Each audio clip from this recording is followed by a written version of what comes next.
Rabbil alamin. Wassalatu wassalamu ala asyrofil anbiya wal mursalin sayyidina Muhammadin wa ala alihi wa sahbihi ajma'in. Dalam kesempatan terbatas kali itu tentu ingin mengajak Ka'bah TV, mungkin juga para ajunan, Bapak Ibu Ustadzah dan karyawan Kementerian Agama, ngiring sisa di bulan Ramadan Kak itu kita manfaatkan betul kangkui meningkatkan intensitas dan kualitas ibadah kita kepada Allah Subhanahu wa taala. Kemudian yang kedua, mari Bapak Ibu, kebiasaan-kebiasaan baik selama kita menjalankan ibadah di bulan Ramadan kita lanjutkan di luar bulan Ramadan. Apa-apa? Karena kebiasaan-kebiasaan baik Kak itu terkadang Kak itu menjadi indikator kemana akhir kehidupan kita setelah kehidupan di dunia. Kipuruh ampun kita melaksanakan sholat berjamaah ngiring di luar Ramadan. Momentum Ramadan Kak itu tidak hanya dijadikan latihan tapi juga sebagai pemantik motivasi kita akan tetap melanjutkan kebiasaan sholat jamaah. Qiyamul lail juga bersedekah di bulan Ramadan juga amalan termasuk baca Al-Quran. Kita lanjutkan apa-apa coba Ustaz Kanjeng Nabi i'malu fakullun wayassarun lima khuliqun ala aku bangkapi dari Kanjeng Nabi. Ini kepotongan hadis yang saya baca sebelumnya. Maka setiap sesuatu setong-setong pakai umpan kamu tujuan penampakan akan itu diciptakan. Kelanjutannya man khuliqul jannah yassara lahu yassara li amali ahli jannah.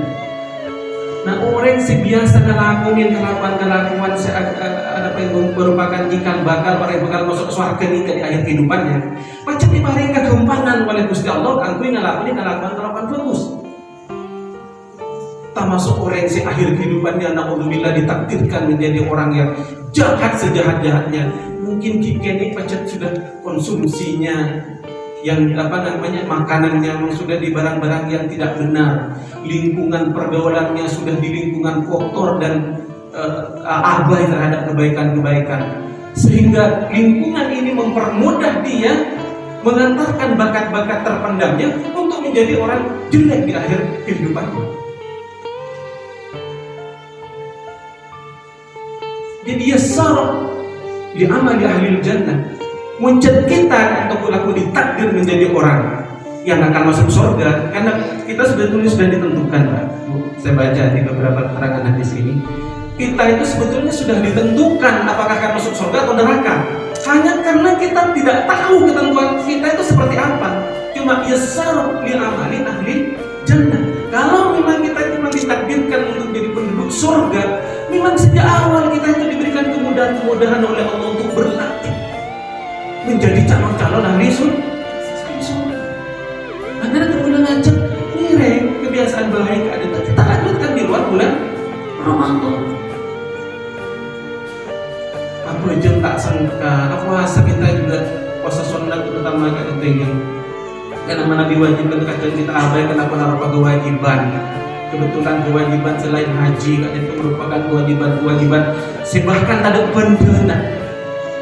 Nah pasti benda-benda kan itu sopun istilahnya. Bersedekah, berbagi dengan sesama. Dan amalan-amalan saya merupakan ciri adalah ahli surga. Wa man khuliqa linnar, kelanjutan hadis kali itu yassar li amali ahli nar. Makam ada potongan hadis panjang hadis saya. Berpasar orang yang senyata nampak cipta kang itu penduduk ahli neraka, maka orang banyak juga diparing kegempangan kang lakoni perbuatan-perbuatan yang mencirikan akhir kehidupannya adalah jadi penduduk neraka.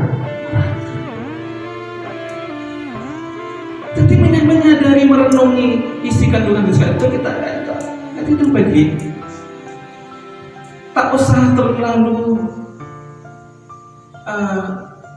orang ini begini, orang ini begini, orang ini mesti masuk. Enggak Pak, ciri-cirinya sudah nampak. Detik kita itu pada akhir kehidupannya kemarin ciri-cirinya sudah nampak. Supaya kita tidak dapat benar, jangan setengah. Di masa sahabat dulu, orang yang membunuh Sayyidina Ali itu kan hafal Al-Quran.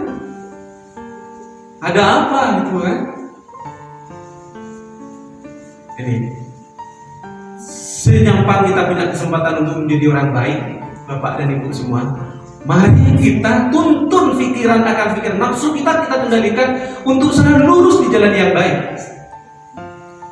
Kita yakin bahwa kita ini adalah calon penghuni surga. Oleh karena itu maka segala tindak tanduk kita, pikiran kita, perilaku kita, amaliyah kita, usahakan menjadikan orang-orang yang ahli penduduk surga.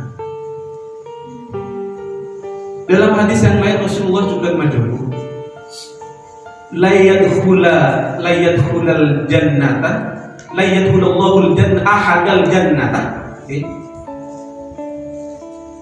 bi amalihi, tidak akan masuk surga, tidak akan masukkan ke surga, Allah tidak akan memasukkan ke surga kepada seseorang diamali karena amalnya. Ini mah bener. Sementara kita ini kan bayangannya kan sederhana, siapa sebecil layak untuk mendapatkan reward. Siapa senakal dapat layak mendapatkan sanksi, kan saya itu. Logika dasar kita seperti itu. Tapi kok jawabannya mesti kan yang Nabi tidak itu, Allah tidak akan memasukkan hambanya ke surga karena amalnya. Kecuali Allah memberikan payung, majungin, kesengkok kepada Rasulullah, birahmatih dengan rahmatnya Allah.